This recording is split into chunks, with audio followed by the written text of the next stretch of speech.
Hi friends, welcome to everyday Hustle channel. எல்லாரும் எப்படி இருக்கீங்க? நல்லா இருக்கீங்கன்னு நம்புகிறேன்.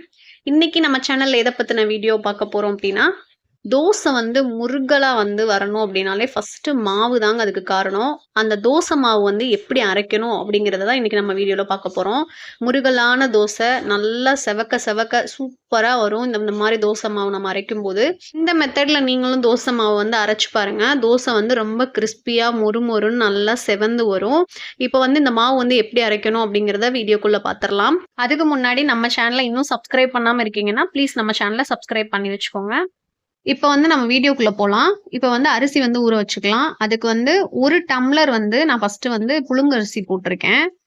அதுக்கப்புறம் இன்னொரு டம்ளரும் நான் புழுங்கல் அரிசி தான் போட்டிருக்கேன். மொத்தம் வந்து நான் 2 டம்ளர் வந்து புழுங்கல் அரிசி எடுத்திருக்கேன்.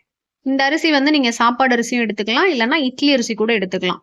அதுக்கப்புறமா வந்து எந்த டம்ளர்ல நம்ம அளந்தோமோ அதே டம்ளர்ல வந்துட்டு 2 கிளாஸ் வந்துட்டு பச்சரிசி வந்து சேர்த்துக்க போறோம்.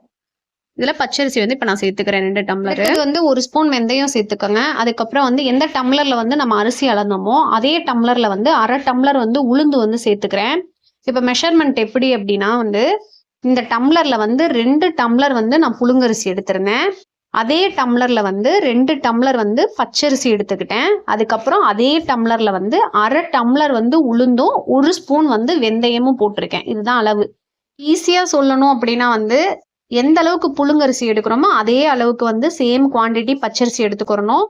எந்த டம்ளர்ல எடுக்கிறோமோ அதுல 1/2 பங்கு வந்து உளுந்து எடுத்துக்கிறணும். 1 ஸ்பூன் வந்து வெந்தயம். இதுதாங்க அளவு. இப்போ வந்து நான் எல்லாமே எடுத்துட்டேன். இப்போ வந்து இந்த அரிசியை வந்துட்டு நல்லா 5-6 தடவை நல்லா சுத்தமா கழுவிட்டு வந்துட்டேங்க. இந்த அரிசி வந்து நான் இன்னைக்கு எடுத்திருக்கிறது வந்து ரேஷன் கடையில கொடுக்கக்கூடிய அந்த புழுங்கல் அரிசியும் அந்த பச்சரிசி வச்சுதான் இன்னைக்கு தோசை மாவு நான் அரைக்கிறேன். நீங்க நார்மல் சாப்பாடு அரிசி அப்படி இல்லை அப்படின்னா இட்லி அரிசி கூட நீங்க யூஸ் பண்ணிக்கலாம். இப்போ வந்து இந்த அரிசி வந்து ஊற வைக்கிறதுக்கு தேவையான அளவு தண்ணி ஊத்திட்டு இப்ப நம்ம வந்து இந்த அரிசியை வந்து ஊற வச்சுக்கலாம். இந்த அரிசி வந்து குறைஞ்சது 5 மணி நேரமாவது நல்லா ஊறணுங்க. ஊறினக்கு அப்புறம் தான் நம்ம வந்து அரைக்கிறதுக்கு கரெக்டா இருக்கும். இப்ப நான் என்ன பண்ண போறேன் அப்படின்னா இதை வந்து 5 மணி நேரத்துக்கு நல்லா ஊற வச்சு நான் எடுத்துக்க போறேன். மார்னிங் வந்து பசங்களெல்லாம் ஸ்கூலுக்கு அனுப்பிச்சதுக்கு அப்புறமா ஒரு 11 மணி ஆப்பில் வந்து இந்த மாதிரி அரிசி வந்து மாவுக்காக ஊற வச்சிருவேங்க. ஊற வச்சுட்டேன் அப்படின்னா ஈவினிங் பசங்கள்லாம் வந்ததுக்கு அப்புறம் ஒரு 4 மணிக்கு மேல வந்துட்டு அரைக்க ஆரம்பிச்சிட்டேன் அப்படின்னா அரைச்சிடலாம். ஒரு 1/2 மணி நேரத்துல அரைச்சு முடிச்சிடலாம். அதுக்கப்புறம் வந்து நைட் அதை அப்படியே வச்சிட்டோம்னா மாவு புளிச்சிரும். காலையில வந்து டிஃபன் பண்ணிக்குவேன். அந்த மாதிரியே தான் நான் எப்பயுமே அரைச்சு பழகிட்டேன். சில பேர் 2 மணி நேரம் 3 மணி நேரத்துலயே ஊற வச்சு கூட அரைக்கிறவங்க இருக்காங்க. பட் நான் இது ரெகுலரா நான் பண்ணக்கூடிய ஒரு விஷயம். அதை நான் உங்க கூட ஷேர் பண்ணிக்கிறேன். இப்போ வந்து 5 மணி நேரம் வந்து அரிசியை ஊற வச்சு எடுத்துக்கலாம். மாவு அரைக்கும் போது நான் உங்களுக்கு காட்டுறேன் அப்படின்னு சொல்லிட்டு. இதை நீங்க கிரைண்டர்ல இல்லாம மிக்சியில கூட நீங்க போட்டு ஈஸியா அரைச்சுக்கலாங்க. வீடியோ வந்து ஸ்கிப் பண்ணாம பாருங்க. இப்போ வந்து 5 மணி நேரம் ஆயிடுச்சு. அரிசி வந்து நல்லாவே ஊறிடுச்சு. இப்போ வந்து நம்ம கிரைண்டரில் வந்து சேர்த்துட்டு மாவு அரைக்க ஸ்டார்ட் பண்ணிடலாம்.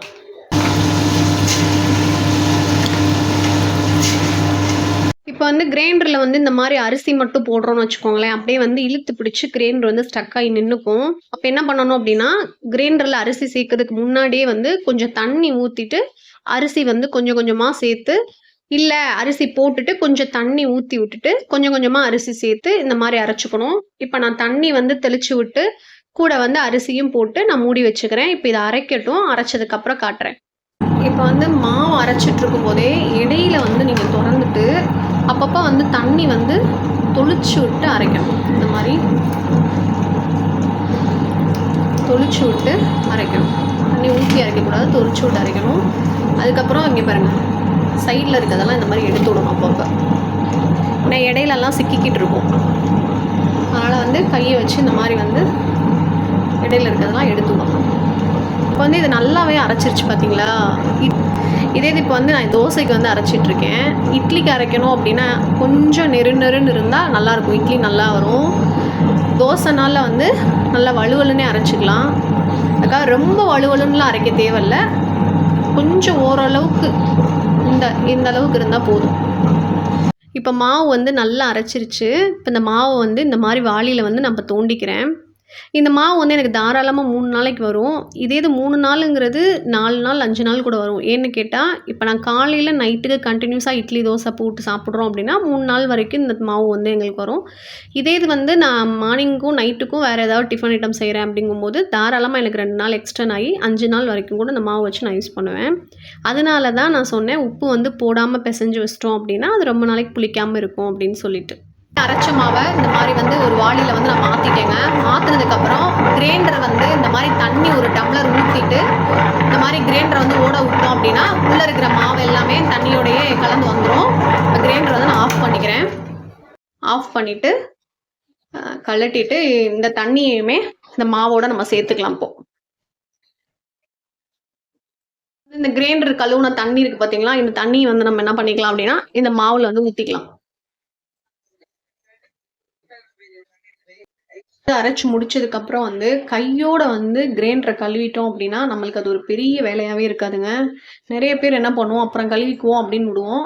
அது மாவெல்லாம் காஞ்சு போய் நம்மளுக்கு அது எக்ஸ்ட்ரா வேலை பார்க்குற மாதிரி ஆயிரும். அதனால வந்து மாவு அரைச்சனையுமே கையோட வந்து வாஷ் பண்ணி வச்சிடணும். இந்த மாதிரி வாஷ் பண்ணிட்டேன் இப்போ நான்.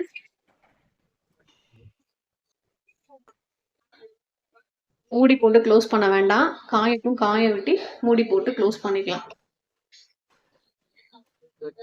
வந்து மாவு வந்து நல்லா கையை வச்சு இந்த மாதிரி வந்து கரைச்சி விட்டுக்கலாம். மாவை பார்க்கும்போது உங்களுக்கு தெரியும், நல்ல மாவு வந்து கலந்துட்டேன். இப்போ கலந்ததுக்கு அப்புறம் இந்த மாவை நம்ம என்ன பண்ணணும் அப்படின்னா 8 மணி நேரத்துக்கு வந்து அப்படியே வெளியில வச்சிடணும். ஃப்ரிட்ஜில் வைக்கக்கூடாது. மாவு வந்து நமக்கு வந்து நல்லா வந்து பொங்கி வரணும்.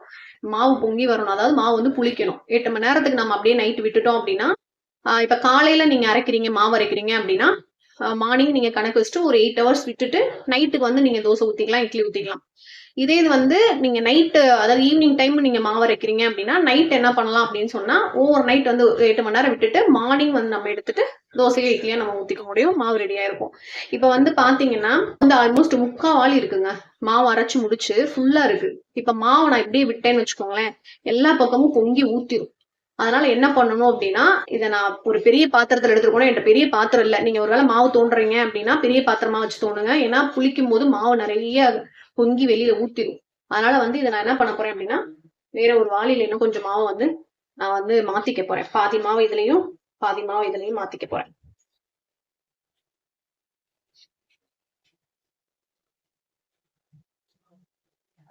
இதுல பாதி மாவும் இதுல பாதி மாவும் நான் பிரிச்சுக்கிட்டேன். இப்போ என்ன பண்றேன் அப்படின்னா இந்த மாவு வந்து ஓவர் நைட் 8 மணி நேரம் நான் விட்டுறேன். இது வந்து புளிச்சுட்டு வந்தாதான் வந்து மார்னிங் வந்து நம்ம யூஸ் பண்றதுக்கு கரெக்டா இருக்கும். இதையும் இதை வந்து டிஸ்டர்ப் பண்ணாம அப்படியே என்ன பண்ணிடணும் அப்படின்னா ஒரு 8 ஹவர்ஸ் வந்து விட்டுறணும். விட்டுட்டோம் அப்படின்னா மாவு வந்து நெக்ஸ்ட் டே வந்து சூப்பரா இருக்கும் ரெடி ஆகி. இப்போ பார்த்தீங்கன்னா வந்து நைட் வந்து ஓவர் டைம் வந்து மாவு வந்து விட்டாச்சு. மாவு வந்து நல்லாவே பொங்கி வந்திருக்குங்க. இது நெக்ஸ்ட் டே மார்னிங் நீங்கள் இந்த வீடியோ பார்க்குறீங்க. இப்போ ஓப்பன் பண்ணி காட்டுறேன். தெரியுதா உங்களுக்கு எந்த அளவுக்கு பொங்கி வந்திருக்குன்னு? ஆல்ரெடி நேற்று நான் மாவு எடுக்கும்போது இந்த வாளியில் இவ்வளோ மாவு இருந்துச்சு. அப்போ நான் இதை அப்படியே விட்டுருந்தேன்னு வச்சுக்கோங்களேன், என்னால் பொங்கி எல்லா மாவுமே கீழே ஊற்றிருக்கும். அதனால தான் நான் என்ன பண்ணேன் அப்படின்னா ரெண்டாவே நான் பிரித்து வச்சேன். இப்போ பாருங்கள், இதில் மாவு வந்து இவ்வளோ வந்திருக்கு, இதுலேயும் நல்லா வந்து மாவு வந்து பொங்கி வந்திருக்கு. மாவு வந்து இப்போ நான் மிக்ஸ் பண்ணி உங்களுக்கு காட்டுறேன். பார்த்தீங்களா எந்த அளவுக்கு பொங்கி வந்திருக்குன்னு சொல்லிட்டு? நல்லாவே பொங்கி வந்திருக்குங்க. இன்னொரு டிப்பும் வந்து நான் உங்களுக்கு சொல்கிறேன். அதாவது நேற்று வந்து நான் மாவு வந்து வாளியில் தோண்டும் போதே வந்து உப்பு எதுவுமே நான் போட்டு பிசைஞ்சு வச்சுருக்க மாட்டேன். வெறும் மாவு மட்டும்தான் அந்த மாதிரி எடுத்து வச்சுருப்பேன். எதுக்காக அப்படின்னு சொன்னால் மாவு வந்து ரொம்ப நேரத்துக்கு வந்து புளிக்காதுங்க. அதாவது எப்படி சொல்கிறது அப்படின்னா, இப்போ ஒரு 2-3 டேஸ் நீங்கள் அரைச்சி வைக்கிறீங்க மாவு, ஒரு 4 நாளைக்கு அரைச்சி வைக்கிறீங்க அப்படிங்கும்போது உப்பு போட்டு ஆட்டி வைக்கிறீங்க அப்படின்னா சிலர் கைக்கு வந்து மாவு வேகமாகவே சீக்கிரமாகவே புளிச்சிரும். அதுவும் இல்லாமல் ரொம்ப புளிப்பு எடுக்கும்.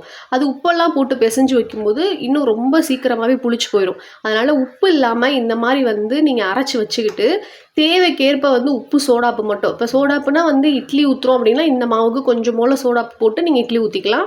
கூட வந்து உப்பு வந்து போட்டுக்கலாம். தோசை அப்படின்னாலும் தேவைக்கு மாவை எடுத்துகிட்டு தேவையான அளவு உப்பு போட்டுட்டு நீங்கள் வந்து மிக்ஸ் பண்ணி அப்படி தோசை வந்து ஊற்றிக்கலாம். அதனால் வந்து உப்பு எப்பயுமே நான் முன்னாடி போட மாட்டேன். ஏன்னா வந்து ரொம்ப நாளைக்கு வைக்க முடியாது. அதாவது வந்துட்டு ஒரு 1 டே 2 டே வந்து எக்ஸ்ட்ரா வச்சுக்கலாம். உப்பு போடாமல் நம்ம இந்த மாதிரி வந்து நம்ம எடுத்து வச்சுக்கிட்டோம் அப்படின்னா மாவு வந்து சீக்கிரமாக புளிக்காது. அதுக்காக தான். அடுத்து இதுலேருந்து மாவு கொஞ்சம் நான் எடுத்து எப்படி தோசை ஊற்றுறேன் அப்படின்னு சொல்லிட்டு உங்கள்கிட்ட நான் காட்டுறேன். இப்போ வந்து இதுலேருந்து கொஞ்சம் மாவு எடுத்துக்கலாம். இப்போ வந்து மாவு வந்து எடுத்து வச்சுருக்கோம் தோசை சுடுறதுக்கு.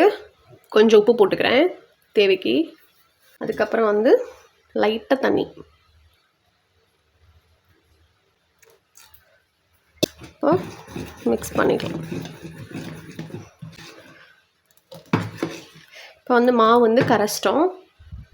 இப்ப வந்து உங்களுக்கு நான் தோசை வந்து இப்ப நான் சுட்டு காமிக்கிறேன். எந்த அளவுக்கு தோசை கிரிஸ்பியா, சூப்பரா வந்து மொறு மொறுன்னு வருதுன்னு நீங்களே பார்ப்பீங்க. இந்த தோசை வந்து கடை தோசை மாரியே இருக்குங்க. ரோஸ்ட் கடையிலலாம் வாங்கி சாப்பிடுவோம் பார்த்தீங்களா? அந்த மாரி பேப்பர் ரோஸ்ட் மாரி சூப்பரா இருக்கும். நான் சொன்ன இதே மெத்தட்ல நீங்களும் மாவு அரைச்சு தோசை ஊத்தி பாருங்க. இதே மாதிரி கிரிஸ்பியா, சூப்பரா மொறு மொறுன்னு தோசை கிடைக்கும். இந்த தோசை அப்படியே பார்க்கும்போதே பார்த்தீங்களா? எவ்வளோ சூப்பரா வந்திருக்குன்னு சொல்லிட்டு. கொஞ்சம் கூட ஒட்டவே இல்ல. தோசை வந்து சிலருக்குலாம் மாவு வந்து தோசை மாவு நம்ம சுடுறோம் அப்டின்னாலே, போய் சட்டியோட வந்து அப்பிக்கிறோம். தோசை கிழிஞ்சு கிழிஞ்சு வரும். இது அந்த மாரி வரவே வராது. அழகா தோசை ஊத்திட்டோம் அப்டின்னா, தன்னால அது எலும்பி வந்துரும். இந்த மாரி கரண்டி போட்டு நம்ம எடுத்தாலே போதும். கிரிஸ்பியான தோசை சூப்பரா ரெடி ஆயிருச்சுங்க. இதே மெத்தட்ல நீங்களும் கண்டிப்பா மாவு அரைச்சு தோசை ஊத்தி பாருங்க. கமெண்ட்ல சொல்லுங்க வந்துட்டு எப்டி இருந்துச்சுன்னு சொல்லிட்டு. இந்த வீடியோக்கு ஒரு லைக் பண்ணிருங்க. நம்ம சேனல மறக்காம சப்ஸ்கிரைப் பண்ணிருங்க. உங்க ஃப்ரெண்ட்ஸ் அண்ட் ஃபேமிலிக்கும் அப்படியே இந்த வீடியோவ ஷேர் பண்ணி விடுங்க. வேற ஒரு இன்ட்ரஸ்டிங்கான வீடியோல, யூஸ்ஃபுல்லான வீடியோல உங்கள வந்து நான் மீட் பண்றேன். தேங்க்ஸ் ஃபார் வாட்சிங். பை.